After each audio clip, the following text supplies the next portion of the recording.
Donc avant de parler d'énergie, on a avec le petit film, l'idée c'est de voir en fait, alors on a trois grands usages de l'énergie en tant qu'être humain, société humaine.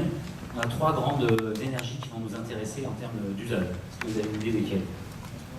Donc le transport, donc le fait de se déplacer, alors se déplacer soit des personnes, soit des marchandises, ou aussi créer des mouvements dans des industries pour, je sais pas, taper sur un marteau, moudre de la farine, etc. Donc tout ce qui est mouvement, donc, essentiellement transport de personnes ou de marchandises. Donc c'est la première type d'énergie dont nous on a besoin. Deuxième, donc la chaleur, donc, pour se chauffer, pour faire quoi d'autre? Pour tout ce qui est effectivement des procédés industriels, on a besoin de chauffer les trucs, on veut faire fondre un métal, il faut de la chaleur pour, alors en termes d'usage domestique, on est quand même sur des économies d'énergie chez vous a priori. Donc il y a donc la chaleur, se chauffer, on a besoin de chaleur pour faire quoi encore? Réfléchir. La cuisine, la cuisson des aliments.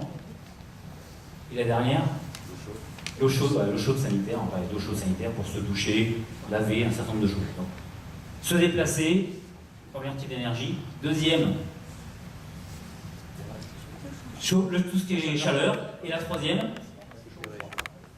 qu'on a vu là, juste avant, là, l'électricité, alors qui sert à plein de trucs. On va parler d'électricité spécifique. On a besoin d'électricité parce que par exemple, ce micro, là, cet ordinateur, etc., il faut de l'électricité pour faire fonctionner un certain nombre d'appareils. Okay, donc on va dire on a trois grands besoins et dans la nature on ne trouve pas forcément ces énergies sous cette forme-là. Ça dépend où on est ou autre. Alors, pour passer de diapo avant, c'est... Normalement tu as le pointeur là. Alors du coup, ces trois énergies on les a là. Soit on a en gros c'est ce qu'on utilise à droite, c'est la France en fait. Hein, on va parler. L'objectif pour moi c'est de parler de ce qui se passe en gros en France, avant d'arriver à Méringue. Donc on va utiliser l'électricité, donc ça c'est de l'électricité qui arrive chez les gens. Et puis pour se déplacer ou faire de l'eau chaude, en fait, on va plutôt avoir en rouge du pétrole, on va acheter de l'essence, donc du coup pour faire du mouvement dans un moteur pour une voiture, ou du gaz, dans quelques voitures au gaz. Et ou sinon on va faire de la chaleur, on va effectivement avoir des chaudières chez soi, au gaz, on a pas mal qu'on monte, chaudière au gaz, un petit peu au fioul, de moins en moins, au charbon de moins en moins, la petite tache grise, et puis un peu d'énergie renouvelable aussi, du bois, du soleil, etc. Ok? Électricité, et puis on va utiliser des combustibles pour faire soit tourner un moteur, mouvement, soit pour faire de la chaleur. Et ces trucs-là, en fait, on les prend dans la nature. Donc aujourd'hui, on prend ça dans la nature, donc en gris vous avez le charbon, en rouge le pétrole, en orange le gaz, en bleu le nucléaire, et puis en vert les énergies renouvelables. Alors si on prend l'électricité par exemple, on prend, hop, il y a des barrages, il y a du photovoltaïque, et ça fait l'électricité. Des fois on a des centrales thermiques, on brûle du gaz, on fait chauffer de l'eau, on obtient de la vapeur, on fait marcher des turbines avec, et on obtient l'électricité. Vous voyez, toutes ces flèches en fait, on prend des trucs dans la nature, et puis on obtient nos trois objectifs, des déplacements, de la chaleur ou de l'électricité. Voilà en gros le bilan. Alors, vous avez vu les trucs qui partent en haut là? Ça en fait en haut, c'est tout ce qui... à chaque fois qu'on transforme l'énergie d'une manière en une autre, on va avoir ce qu'on appelle des déperditions. Donc là c'est des déperditions en fait dans les centrales, essentiellement c'est dans les centrales thermiques. Et quand on fait brûler du gaz ou alors on fait une réaction nucléaire pour faire de la chaleur, pour avoir de l'eau chaude, et bien après on se sert il y a un mouvement qu'on récupère pour faire tourner un moteur, etc., une espèce de grosse dynamo pour avoir l'électricité. Mais en fait c'est après cette vapeur, on la refroidit, on la recondense, etc. Et donc là on va avoir un gaspillage d'énergie en termes de chaleur. Alors de temps en temps on peut la récupérer cette chaleur, si jamais il y a des logements autour, ou s'il y a une serre crocodile par exemple à Pierrebatte, elle est chauffée à la centrale. Par contre, il y a rarement des logements autour des centrales nucléaires. C'est le principe. Donc du coup, la chaleur, là, on a du mal à la récupérer. Donc il y en a beaucoup qui n'est pas récupérée dans les centrales, parce que souvent, il n'y a pas tellement d'usage de la chaleur. Alors, autre caractéristique de ces trois énergies, l'électricité, la chaleur et le mouvement, c'est qu'il y en a certaines qui sont faciles à conserver. Par exemple, si j'ai de la chaleur, j'ai un ballon d'eau chaude, vous avez tous ces chats, un ballon d'eau chaude pratiquement, on isole, et puis on peut la garder 1 jour, 2 jours, 3 jours, on peut garder l'énergie. Si vous avez l'électricité, on ne va pas la garder. Ok?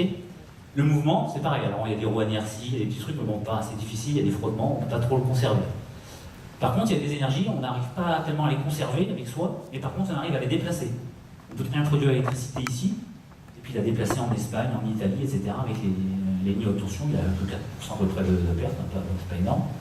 Par contre, la chaleur, si je produis de la chaleur ici, si je veux la transporter ailleurs, en fait, je veux avoir des canalisations d'eau chaude, par exemple, pour qu'elles soient isolées, et au bout de 100 mètres, 1 km, 2 km, 3 km, au bout d'un moment, en fait, il y a des déperditions, donc ça ne sert à rien. Donc on a des énergies, 3 formes différentes, électricité, chaleur, mouvement, qui ont chacune des atouts et des inconvénients. On peut les stocker, on ne peut pas, on peut les transporter, on ne peut pas. Donc toute l'idée de la nation, de chacun, chaque région, chaque personne, c'est de jouer avec qu'est-ce que j'ai chez moi, qu'est-ce que je peux transporter, qu'est-ce que je peux stocker, comment ça... Voilà. Donc en fait, les yaka faucons, du coup, là, ils sont un peu difficiles à réaliser. Alors du coup, puisqu'on parle quand même... Oui. Une question sur la diapo d'avant. Oui. Qu'est-ce que c'est? J'arrive pas à lire. Correction climatique ou... En fait, ça, c'est les données annuelles, et elles sont corrigées par les variations climatiques. C'est-à-dire qu'il y a des années où il fait un peu plus chaud, un peu plus froid. Donc on recule tout ça par une année moyenne, pour que d'année sur l'autre, les statistiques elles aient un petit sens quand ça monte ou ça descend. Par exemple, vous consommez plus de plats. Par exemple, typiquement, celles-ci ne sont pas corrigées par les variations climatiques. Donc là, voilà, maintenant, on va s'intéresser aux énergies renouvelables. Donc, pour vous montrer un peu la dynamique des énergies renouvelables. Depuis très longtemps, on utilise les énergies renouvelables pour... Alors tout à l'heure, en fait, le bilan, c'était le bilan électricité. Là, c'est le bilan de toutes les énergies, électricité, chaleur, mouvement. Donc on a deux grandes énergies qu'on utilise depuis très longtemps, hein, le bois essentiellement pour justement se chauffer, donc ça reste toujours une des premières énergies renouvelables qui est utilisée. En rouge, c'est l'hydraulique, les fameux barrages qui vont faire de l'électricité, donc c'est pareil, c'est la deuxième. Et puis les autres énergies renouvelables, on commence à avoir des tâches qui commencent à prendre de l'importance. L'éolien, depuis 2008, il y a de plus en plus d'éoliennes, on commence à avoir un peu d'éoliennes. Okay.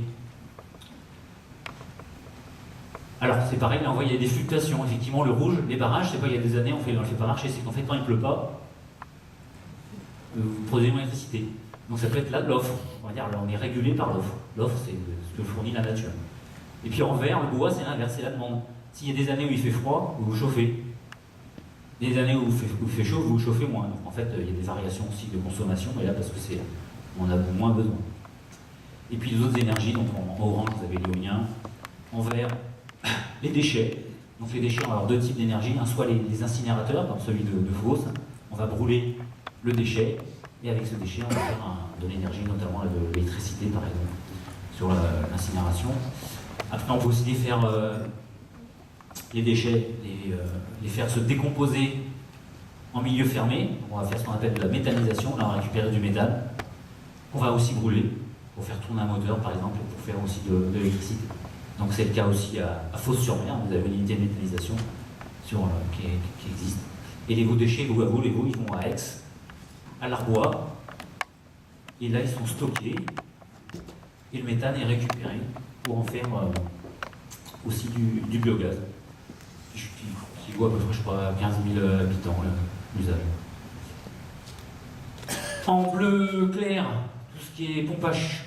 Non, biocarburant, les biocarburants, donc, alors là, c'est pas une super bonne idée, ces énergies renouvelables. C'est qu'en fait, pour l'instant, aujourd'hui, les biocarburants dits de première génération, on prend la partie nutritive de la plante. Donc, par exemple, avec du blé, on le fait fermenter, on obtient de l'alcool, on va pas le boire, on va le mélanger à l'essence. Avec de l'huile de colza, par exemple, voilà, pareil, on va la travailler et on va la mélanger avec le diesel. Ces mélanges, en fait, ils sont faits dans les raffineries.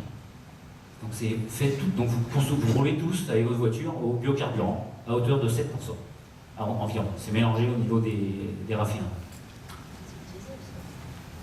Les deux. Oui. Et puis en bleu foncé, pompe à chaleur, c'est tout ce qui récupère l'énergie du sol. Et puis bleu foncé, c'est toutes les autres. Les panneaux solaires, on a vu que c'était pas beaucoup, 1,6% d'électricité, donc sur le total c'est encore moins en termes de pourcentage par exemple. Alors je vous ai mis un petit diapo aussi pour terminer, une petite comparaison européenne, ça vous donne un peu des coûts, si on regarde des pays qui ont à peu près la même taille que nous, ça vous donne des petites... qu'est-ce qu'on pourrait du coup augmenter? Alors qu'est-ce qu'on pourrait augmenter? Hop. Alors le marron, si on prend le premier, la biomasse, bois, bon, on est à peu près, on n'est pas trop mal, mais on pourrait augmenter quand même de manière assez importante. Après l'hydraulique, alors en gros l'hydraulique on ne peut plus tellement augmenter en France, hein. Toutes les rivières sont quasiment équipées, donc il y a des petits projets d'amélioration, des microcentrales, etc. Mais globalement il ne peut pas vraiment en faire plus. Biocarburant, alors on me donnait que ce n'était pas une bonne idée pour l'instant, première génération, on verra s'il y en a qui me posent des questions après là-dessus. Biogaz, par contre biogaz c'est quoi ça? C'est on prend les déchets organiques des particuliers, les déchets organiques des agriculteurs, on les fait fermenter, et on obtient donc du biogaz qui est composé de méthane et de CO2.